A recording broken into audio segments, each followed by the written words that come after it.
I'm going to talk to you this evening on the subject of the spectrum of love.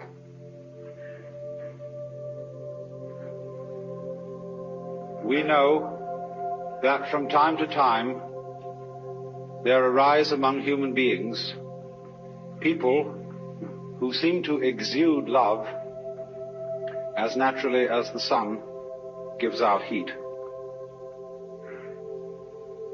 We would like to be like that, and by and large, man's religions are attempts to cultivate that same power in ordinary people. But unfortunately, they normally go about this task as one would attempt to make the tail wag the dog. I remember when I was a small boy in school, I was enormously interested in being able to do my schoolwork properly. And everybody told me that I didn't work hard enough and that I ought to work. I had an intense desire to do this, but when I asked, "How do you work?" everybody shut up like a clam. So I was extremely puzzled, but there were teachers who apparently knew how to work and had attained considerable heights of scholarship, and I admired them very much for their attainments. And so I thought that maybe I could learn the secret by copying their mannerisms. I would imitate the style of handwriting that they used. I would use the same kind of pen. I would affect the same mannerisms of speech and gesture, and insofar as I could get around the school uniform, even of clothing. I must assure you this, of course, was a private school in England, not a public school in America. But none of this revealed the secret, because I was, as it were, copying the outward symptoms and knew nothing of the inner fountain of being able to work. And exactly the same thing is true in the case of people who love. When we study the behavior of people who have the power of love within them, we can catalogue how they behave in various situations, and out of this catalogue formulate some rules. One of the peculiar things we notice about people who have this astonishing universal love is that they are apt, but not always so, but they are apt very often to play it rather cool on sexual love. The reason for this is, generally speaking, unknown to preachers, but it is because an erotic relationship with the external world operates, so far as they're concerned, between that world and every single nerve ending. Their whole organism, in all its aspects, physical, psychological, and spiritual, is an erogenous zone. And therefore their flow of love is not specialized or canalized so exclusively in the genital system as it is with most other people, especially in a culture such as ours, where for so many centuries that particular expression of erotic love has been so marvelously repressed as to make it seem the most desirable kind of love that there is. And so we have, as a result of 2,000 years of Christianity, sex on the brain. It isn't always the right place for it.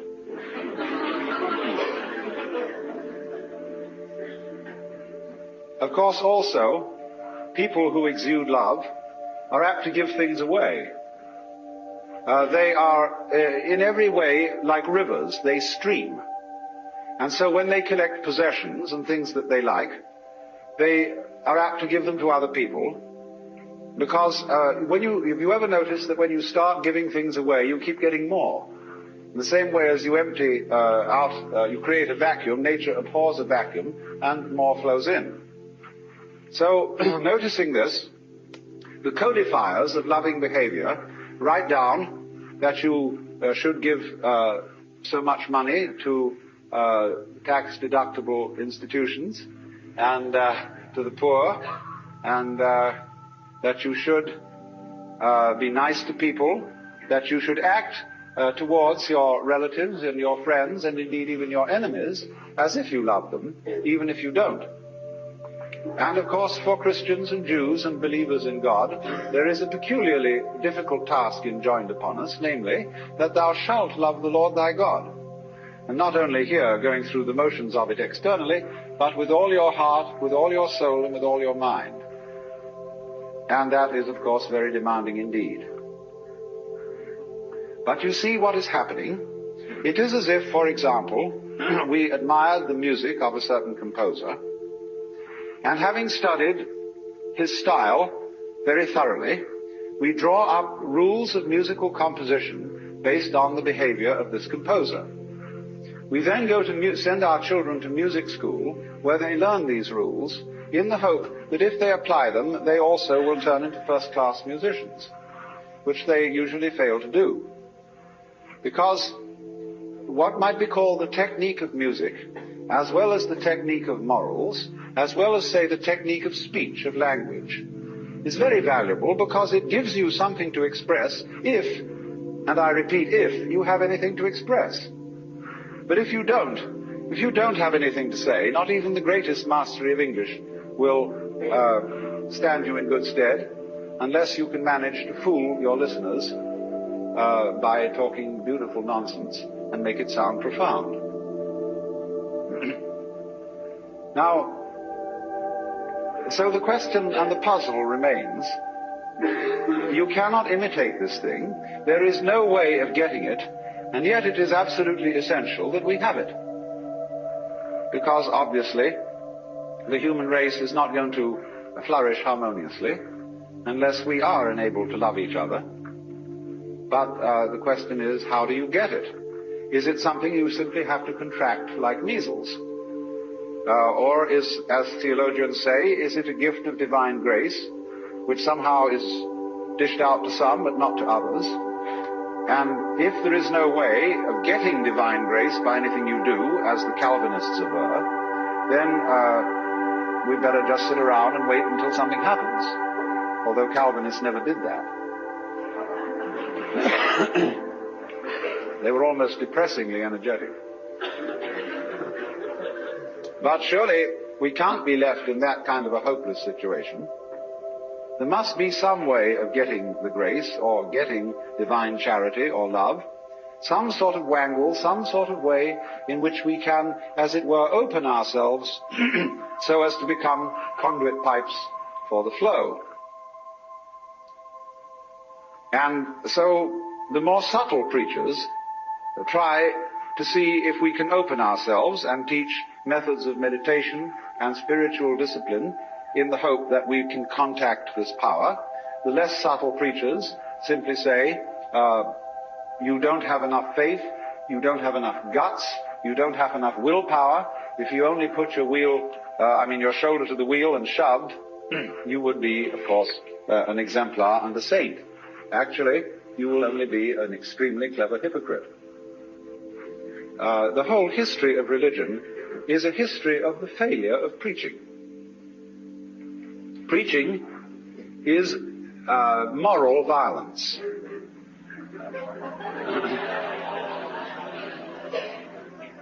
If when you deal with the so-called practical world and people don't behave as you would wish they would, you get out the army or the police force or the big stick, and if those strike you as somewhat crude, you resort to giving lectures. And I mean lectures in the sense of a pie jaw, a solemn adjuration and exhortation to behave better next time. Now, let us look at some of the practical consequences of adjuring people and commanding people to love. Many a parent says to the child, nice children love their mothers. And, of course, I'm sure you're a nice child. You ought to love your mother, but not because I, your mother, say so, but because you really want to do so. Because one of the difficulties is none of us in our heart of hearts respect love which is not freely given. If, for example, you are an ailing parent and you need to be looked after and you have a son or daughter, who feels dutifully that they should look after you because, after all, you've done so much for them. But this somehow, your living with your father or mother prevents you from having a home and a life of your own.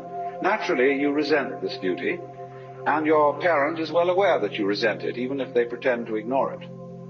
They therefore feel guilty that they have imposed upon your loyalty, and you, in turn, can't really disclose from yourself the fact that you hate them for getting sick, even though they couldn't help it.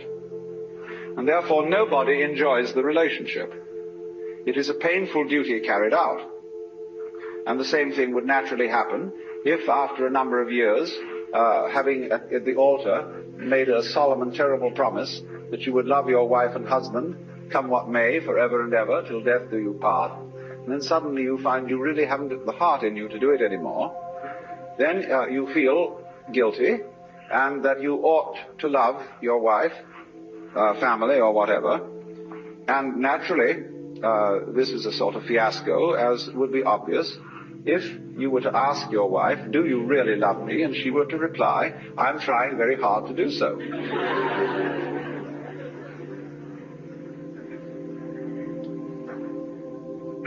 You see, the difficulty of it is this. You cannot teach a selfish person to be unselfish by any means. That is to say, whatever a selfish person does, whether it be giving his body to be burned or giving all that he possesses to the poor, he will still do it in a selfish way of feeling. And he will be able to do this with extreme cunning, a marvelous self-deception, and deception of others besides. But the consequences of fake love are almost invariably destructive, because they build up resentment on the part of the person who does the fake loving, as well as on the part of those who are its recipients. This is why the foreign aid program has been such a dismal failure. Now, of course, you may say that I'm talking in a very impractical way, because you would say, well, do we just have to sit around and wait until we become inwardly converted and learn through the grace of God, or some sort of magic, how to love, and in the meantime do nothing about it and conduct ourselves as selfishly as we feel? There is, as a matter of fact, something to be said for that. Because the first problem in the whole of this is honesty. And the reason why the Lord God says at the beginning of things, thou shalt love the Lord thy God with all thy heart and with all thy soul and with all thy mind, is not because the Lord God is stupid, but because he's very clever. That which appears to be a commandment is actually a challenge, or what in Zen Buddhism would be called a koan, a spiritual problem. Because if you exercise yourself resolutely in trying to love God and or your neighbor, you will find that you get more and more tangled up. You will realize increasingly that the reason why you are attempting to obey this as a commandment is that you want to be the right kind of person. And obviously you want to be the right kind of person for your own reasons. And so if you do, in the first place, feel selfish and come to the conclusion, as a result of trying various experiments with love, that you love yourself more than anybody else, the proper thing to do is to investigate your self-love, to find out why you love yourself and what you mean by yourself when you say you love yourself. For the reason is this: love is not something that is a sort of rare commodity. Everybody has it. Existence is love. But it's like water flowing through a hose. It depends in which direction you point it. So everybody has the force running. And maybe the way in which you find the force of love operating in you is that you have a passionate like of booze, or ice cream, or automobiles, or good-looking members of the opposite sex, or even the same sex. But there is love operating. And people, of course, tend to distinguish between the various kinds of love. There are good kinds, such as divine charity, and allegedly bad kinds, such as, in quotes, animal lust. But it should be understood, I think, that they are all forms of the same thing.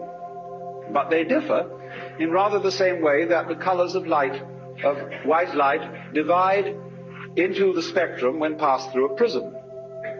So we might say that the red end of the spectrum of love is Dr. Freud's libido, and the violet end of the spectrum of love is agape, what is called divine love or divine charity. And that in the middle, the various yellows, blues and greens are friendship, human endearment, consideration, and all that sort of fellow feeling. But it's all the same thing. And so, the thing is, first of all, to get it moving, to follow whatever kind of love you have in the first place. Because you cannot control love until you have some to control, until you have it running. You've got to get your car running before you can learn how to drive it. You will not become a skillful driver by sitting at a still car in a garage any more than you will become a skilled dancer if you simply never move your arms and legs. And so, the first thing then is to discover what indeed you do love, if anything, and you will find there is something. And then go into the nature of that. Now, it's said that selfish people love themselves. I would say that that is really a misunderstanding of the whole thing, because yourself is something that is really impossible to love. There are various reasons for this, but one obvious reason is that loving oneself is as difficult as kissing your own lips. Oneself, when you try to focus on it, to love it or to know it, is oddly elusive. It always slips away like the pursued tail of a dog who is trying to get hold of his own tail. So to pursue your own end has some difficulties about it.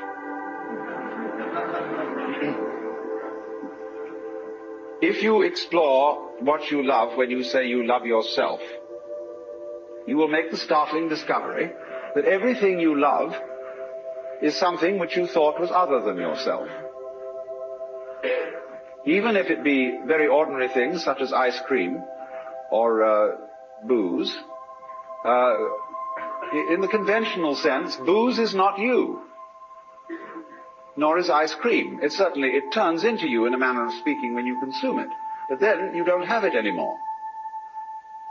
And so you look around for more in order to love it once again. But so long as you love it, you see, it's never you.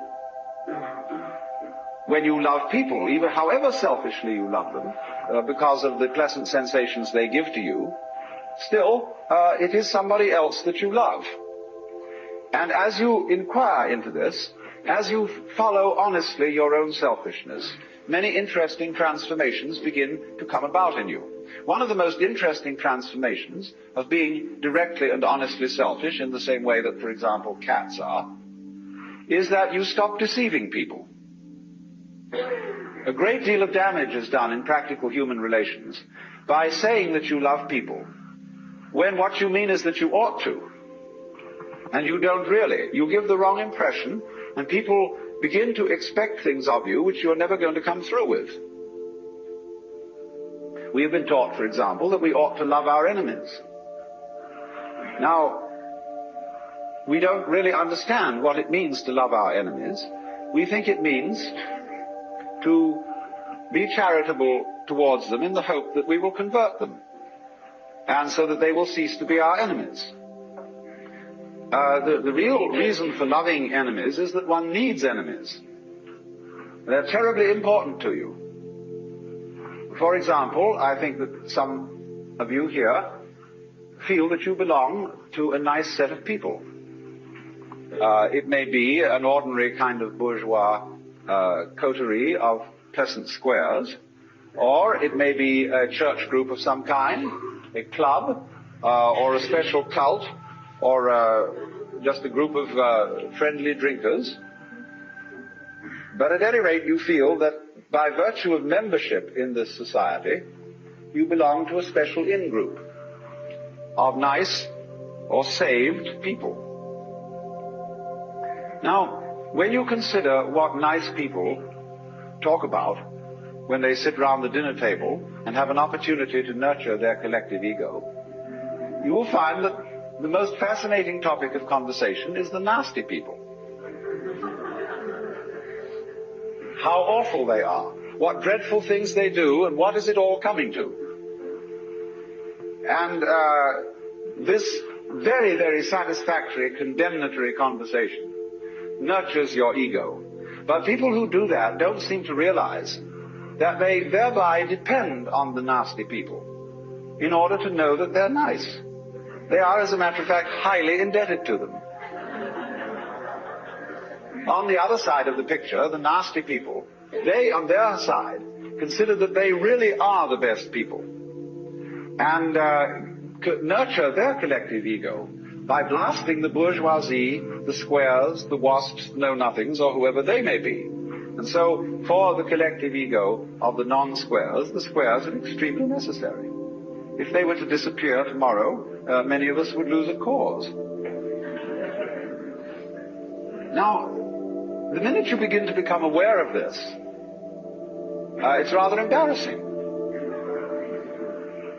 It's, of course, humorous, and I'm glad that you see this. Because at once you begin to realize how much you depend on an enemy, or an outsider, or a group of damned people as distinct from your own group of saved people.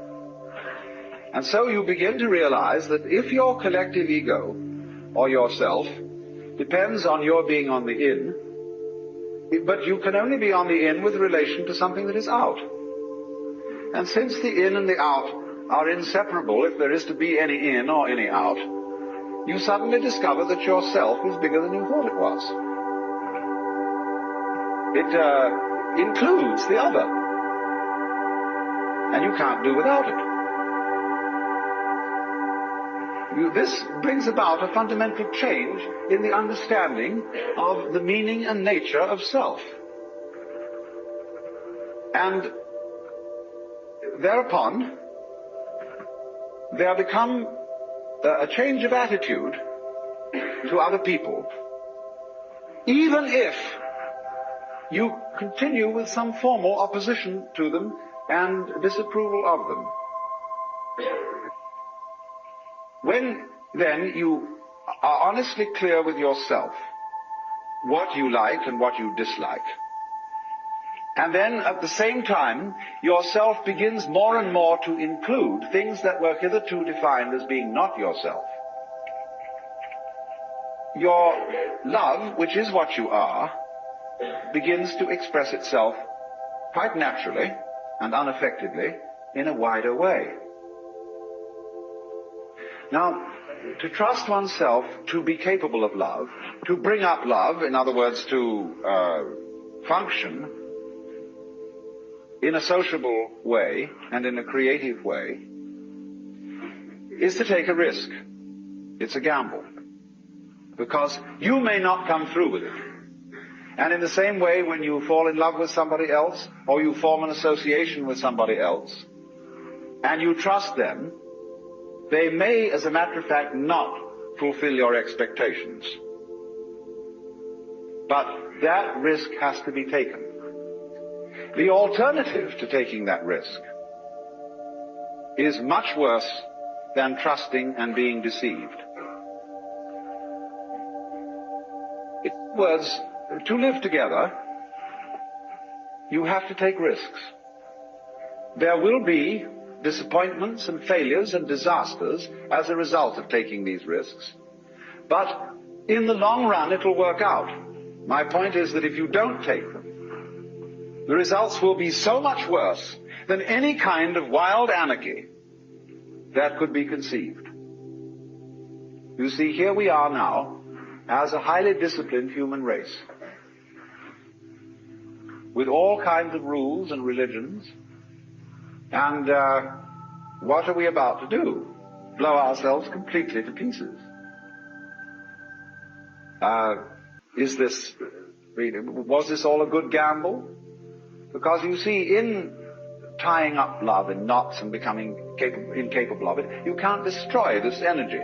You turn it, when you won't love and you won't let it out, the thing comes out in the form of self-destruction.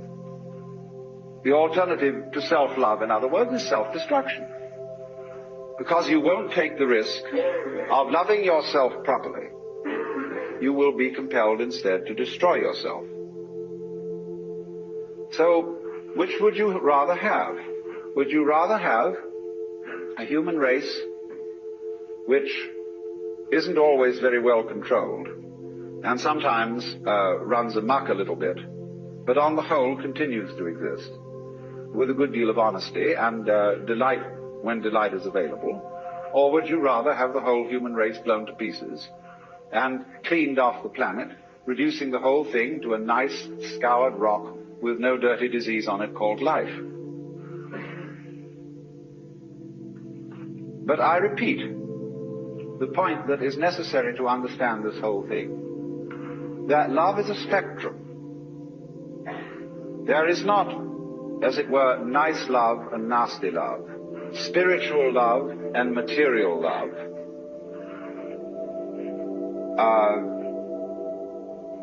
mature affection on the one hand and infatuation on the other. These are all forms of the same energy. And you have to take it and let it grow where you find it. If you find that only one of these forms exists in you, if at least you will water it, the rest of the plant will blossom as well. But the essential prerequisite from the beginning is to let it have its way, have its way, have its way, have its way.